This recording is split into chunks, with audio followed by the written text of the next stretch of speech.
Very good morning to all of you. Today we will continue our next type of incompatibility in a prescription, that is therapeutic incompatibility. In that, therapeutic incompatibility may be as a result of prescribing certain drugs to a patient with the intention to produce a specific degree of pharmacological action. Means जब doctor कोई ऐसे drug patient को prescribe करता है ये इरादे से क्या वो ड्रग एक स्पेसिफिक फार्माकोलॉजिकल एक्शन प्रोड्यूस करेंगे, बट द नेचर और intensity of the action produce different from that intended by the prescriber. But वो ड्रग डिफरेंट एक्शन प्रोड्यूस करते हैं प्रिस्क्राइबर के मुताबिक, सो वो थेरेपेटिक इनकम्पेटिबिलिटी कहलाएंगी. फॉर एग्जांपल,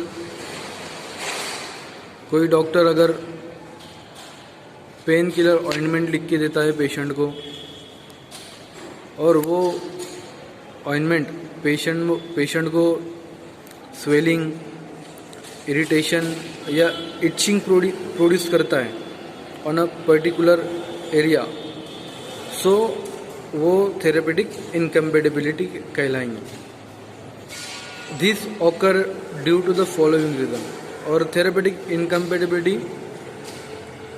ये 5 रीजन से होती है. फॉर एग्जाम्पल, जैसा कि first one error in dosage, second wrong dose और dosage form, contraindicated drugs, synergistic and antagonistic drugs and drug interaction.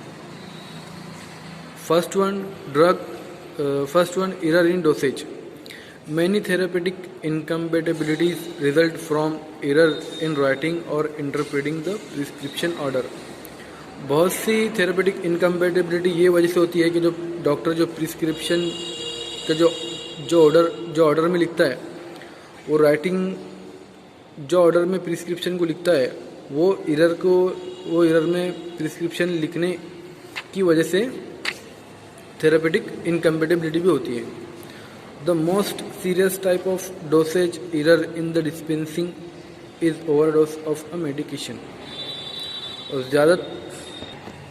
और ज़्यादा सीरियस डोसेज एरर जो है ये ओवरडोज ऑफ मेडिकेशन की वजह से, जब कोई फार्मासिस्ट प्रिस्क्रिप्शन को डिस्पेंस करता है इन हॉस्पिटल फार्मेसी, अगर कोई प्रिस्क्रिप्शन के अंदर या कोई प्रिस्क्रिप्शन को डिस्पेंस करने के टाइम कोई भी ड्रग का अगर ओवरडोज होता है या कोई भी मेडिकेशन ओवरडोज के अंदर अगर वो उसके अंदर डिस्पेंस की जाती है, तो ये वजह से थेरेपेटिक ये एरर इन डोसेज कहलाएगा और ये वजह से हमारी थेरेपेटिक इनकम्पेटिबिलिटी प्रोड्यूस होगी. It becomes the duty of pharmacist to check the prescription. और फार्मासिस्ट की ये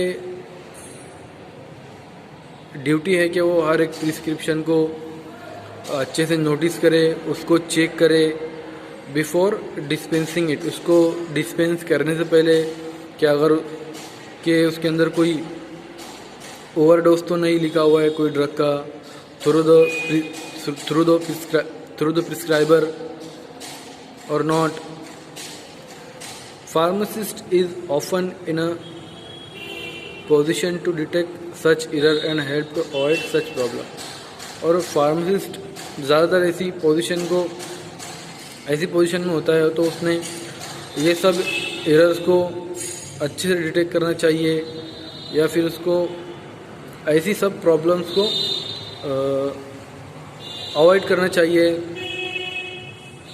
जो कि प्रिस्क्रिप्शन के अंदर इनकम्पेटिबिलिटी जो भी होने वाली है उसको अवॉइड करना चाहिए. For example, atropine sulphate, phenobarbitone, aspirin,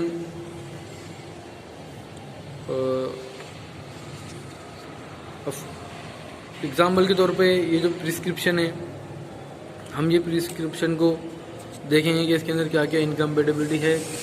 so In this prescription, the quantity of atropine sulfate in each capsule is more than its maximum recommended dose.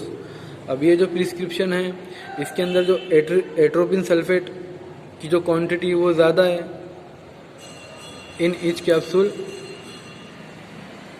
Is more than its maximum recommended dose. Her capsule के अंदर उसका dose ज़्यादा है, जितना उसका dose recommend किया गया है उससे बहुत ज़्यादा है. So the prescription is referred back to the prescriber. So pharmacist को क्या करना चाहिए? फार्मासिस्ट क्या करेगा? ये प्रिस्क्रिप्शन को वो रिटर्न डॉक्टर या डॉक्टर के पास लेके जाएगा to correct the overdose of atropine sulphate. Atropine sulphate का ओवरडोज करेक्ट करने के लिए. Okay, then next, wrong drug or dosage form. There are certain drugs which have cute similar names and there is always the danger of dispensing wrong drug. बहुत से drug ऐसे होते हैं जिनके नाम सिमिलर होते हैं एक दूसरे, या ये यू मे से दैट, या हम ये भी कहेंगे कि उनके नाम एक दूसरे से मिलते जुलते होते हैं. सो ये बहुत डेंजर हो सकते हैं dispensing of the wrong drug. तो इसकी वजह से रॉन्ग ड्रग भी हमारा डिस्पेंस हो सकता है. For example, prednisone and prednisolone, digoxin and digitoxin. Sometimes many drugs are available in a different dosage form. अब बहुत सी टाइम ऐसा होता है कि जो ड्रग्स है वो डिफरेंट डोसेज में भी अवेलेबल होते हैं. फॉर एग्जांपल, अगर कोई सॉलिड में है, अगर वो अवेलेबल नहीं है तो वो लिक्विड में भी होता है. तो ये सब वजह होती है इनकम्पेटिबिलिटी की और रॉन्ग ड्रग और डोसेज फॉर्म की. या अगर सॉलिड फॉर्म को हमको मिक्स करना है बट वो सॉलिड फॉर्म में नहीं है तो कभी कभी फार्मासिस्ट उसको लिक्विड फॉर्म में भी डाल देता है, लिक्विड फॉर्म में वेट कर देता है कि नहीं सॉलिड नहीं होता, क्या वो लिक्विड हुआ चल जाएगा. तो ऐसा नहीं होता है. तो ये भी एक बड़ा एरर है जो कि हो जाता है कभी कभी फार्मासिस्ट से. Hence, if the dosage form is not clearly mentioned, अगर डोसेज फॉर्म, जो भी ड्रग का डोसेज फॉर्म है वो क्लियरली प्रिस्क्रिप्शन के अंदर मेंशन नहीं किया है प्रिस्क्राइबर ने, so it become necessary to seek clarification from the prescriber. So हमको यहाँ पर ज़रूरी हो जाता है कि प्रिस्क्राइबर से हमारे को उसकी क्लैरिफिकेशन मांगे या उसकी वजाहत मांगे कि भाई आपने इसके अंदर उसका डोज क्यों नहीं मेंशन किए. सो यहाँ पर हमको ज़रूर हो जाता है.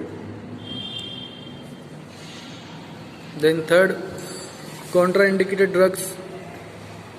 There are certain drugs which may be contraindicated in a particular disease और a particular patient who is allergic to it. अब बहुत से ड्रग ऐसे होते हैं जो कॉन्ट्राइंडिकेटेड हो जाते हैं पेशेंट के अंदर, कोई पर्टिकुलर डिसीज़ के अंदर. कॉन्ट्राइंडिकेटेड मीन्स मतभेद वाले ड्रग जो एक दूसरे के अपोजिट हो या एक दूसरे के एक्शन को न्यूट्रलाइज कर देते हैं या फिर उनके एक्शन को रिवर्स कर देते हैं. You may say that what ever. और पर्टिकुलर पेशेंट वो इज़ एलर्जिक टू इट, और कोई पर्टिकुलर पेशेंट उसकी वजह से एलर्जिक भी हो जाता है. फॉर एग्जांपल,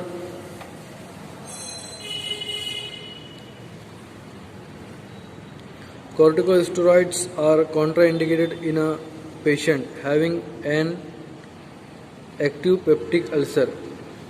अब जो corticosteroids है ये कॉन्ट्राइंडिकेटेड है पेशेंट के अंदर, तो इसकी वजह से क्या होगा, पेशेंट को पेप्टिक अल्सर भी हो सकता है. The penicillin and sulfa drugs are contraindicated to the patient who are allergic to it. अब पेनिसिलिन है और सल्फा जो भी ड्रग्स है, ये कॉन्ट्रा इंडिकेटेड पेशेंट के अंदर, जो कि दोनों भी मतभेद वाले हैं, जो कि दोनों के एक दूसरे के अपोजिट भी हो सकते हैं, जिसकी वजह से पेशेंट के अंदर एलर्जिक भी हो सकती है। Then barbiturates and morphine should not be given to the asthmatic patient. अब मॉर्फिन और बार्बिचुरेट्स ये हम एस्थमेटिक पेशेंट को नहीं दे सकते, क्योंकि बहुत are contraindicated. Barbiturates sedative है और मॉर्फिन अल्सो सीडेटिव, सो ये हम अस्थमेटिक पेशेंट को नहीं दे सकते, क्योंकि both are Contra indicated.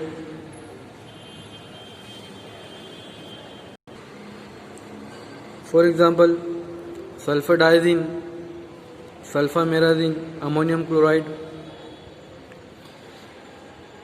Direction take 2 capsule after every 6 our.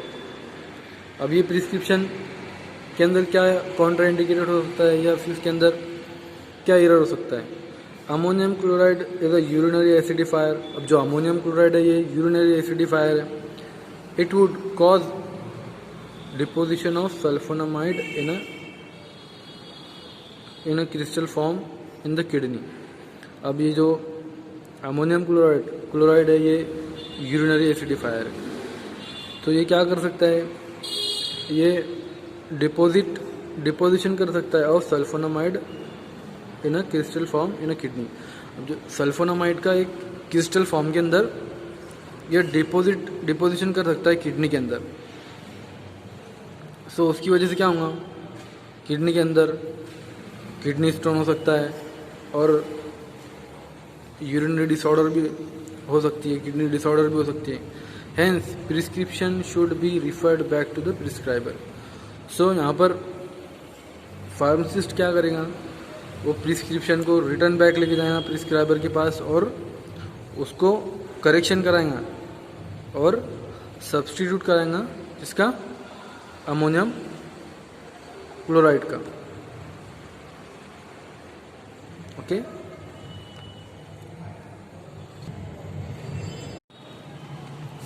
Means बहुत से ड्रग जब प्रिस्क्राइब करता है तो वो disasters consequence means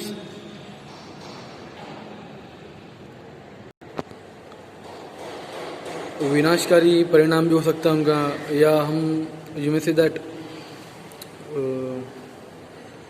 life threatening भी अंजाम हो सकता है।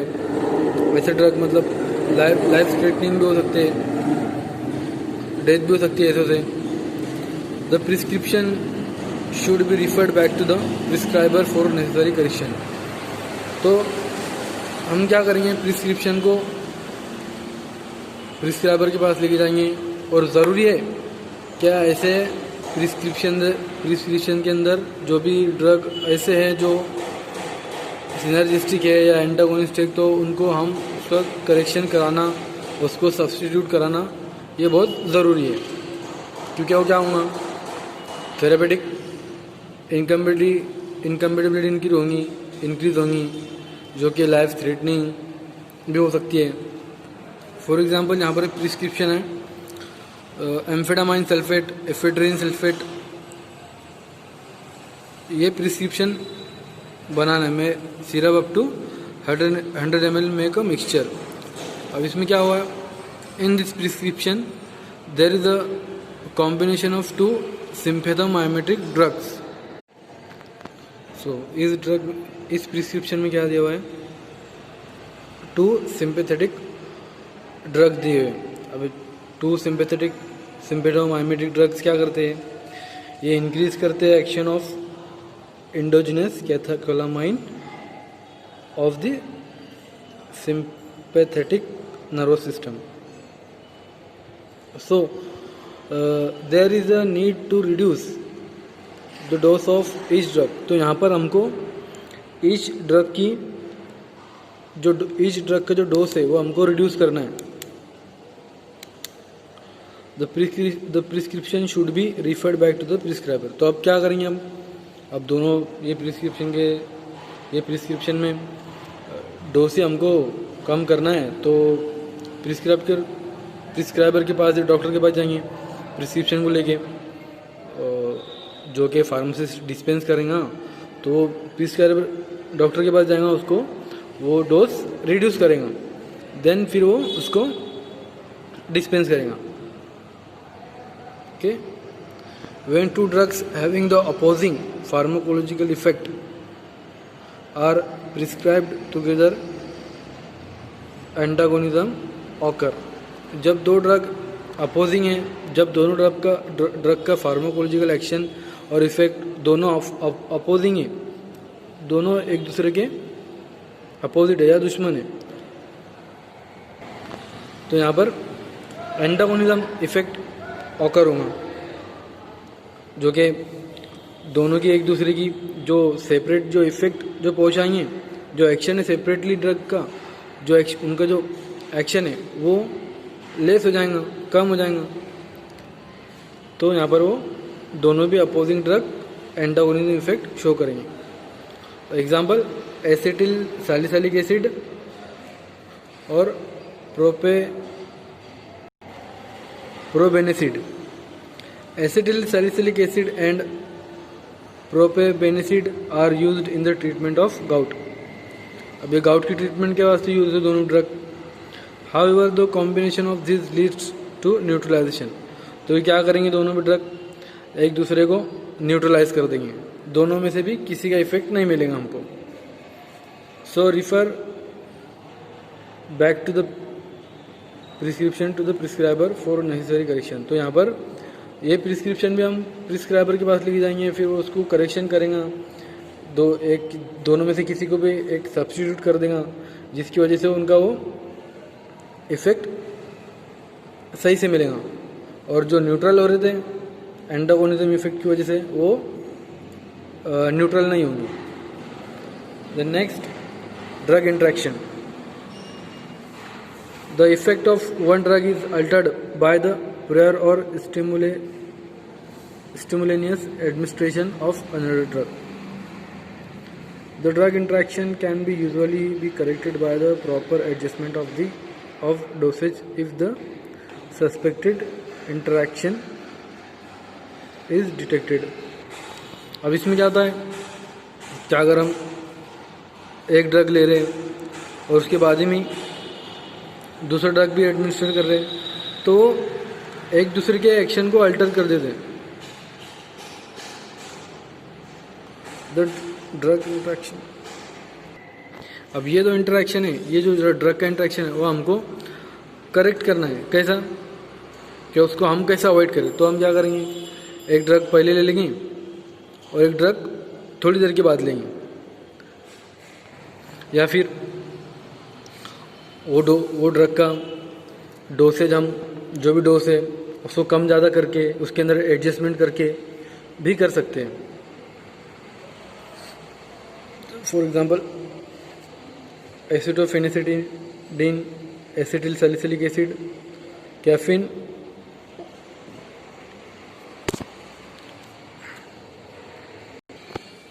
in this prescription acetophenacetidine and acetyl salicylic acid are analgesic. ये both are analgesic. Acetophenacetidine depress the CNS and side effect is undesirable. अब ये जो है ये ड्रग ये CNS को डिप्रेस कर देगा और अनडिजायरेबल साइड इफेक्ट को प्रोड्यूस करेगा। फॉर एग्जांपल, जो अब इसमें ये प्रिस्क्रिप्शन में कैफीन भी दिया हुआ है।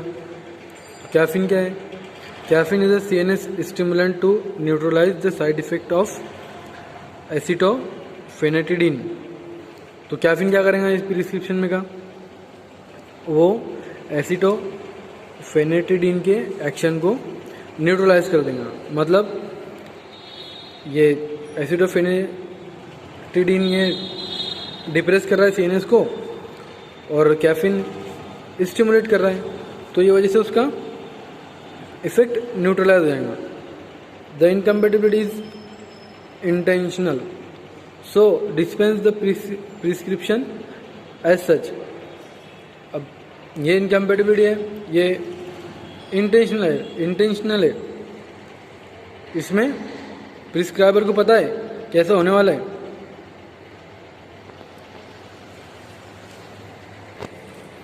सो हम ये प्रिस्क्रिप्शन को एज सच डिस्पेंस करेंगे। Next example, tetracycline hydrochloride send 10 capsule, direction take 1 capsule every 6 hours with milk. Tetracycline is inactivated by calcium which is present in milk. अब टेट्रासाइक्लिन क्या है? टेट्रासाइक्लिन ये इनएक्टिवेटेड हो जाएगा कैल्शियम के जरिए जो कि मिल्क में प्रेजेंट है। So tetracycline capsule should not be taken with milk. तो टेट्रासाइक्लिन कैप्सूल जो प्रिस्क्रिप्शन में हमने बनाए तो हमको ये मिल्क के साथ नहीं लेना है। क्यों नहीं लेना है? क्योंकि वो मिल्क में जो कैल्शियम होता है वो टेट्रासाइक्लिन को इनएक्टिवेट फॉर्म में कर देता है। So in this prescription the therapeutic incompatibility is unintentional. So ये जो प्रिस्क्रिप्शन में जो इनकम्पेटिबिलिटी है वो अनइंटेंशनल है, जो कि प्रिस्क्राइबर को पता नहीं है कि ऐसी इनकम्पेटिबिलिटी होने वाली है कि टेट्रासाइक्लिन अगर पेशेंट ने दूध के साथ ले लिया तो कैल्शियम की वजह से वो इनएक्टिवेट फॉर्म में हो जाएगा। सो ये प्रिस्क्राइबर को पता नहीं है। सो द प्रिस्क्रिप्शन में be referred back to the physician to change the direction. So physician, तो ये प्रिस्क्रिप्शन फिजिशियन के पास जाएगा तो फिजिशियन क्या करेगा? उसके अंदर चेंज करेगा। क्या चेंज करेगा? डायरेक्शन। उसने डायरेक्शन क्या लिखा है यहाँ पे? Take 1 capsule every 6 hours with milk. अब यहाँ पर उसने मिल्क का लिखा और हम मिल्क के साथ ले रहे तो वो इनएक्टिव फॉर्म में हो जा रहा, तो डॉक्टर उसको करेक्शन करेगा, मिल्क की जगह वाटर कर देगा या फिर ऐसा बोलेगा क्या कि भाई तुमने ये भी जो भी कैप्सूल है ये दूध के साथ नहीं लेना है, ऐसा सब। सो यहाँ पर हमारा सेकंड चैप्टर एंड हुआ।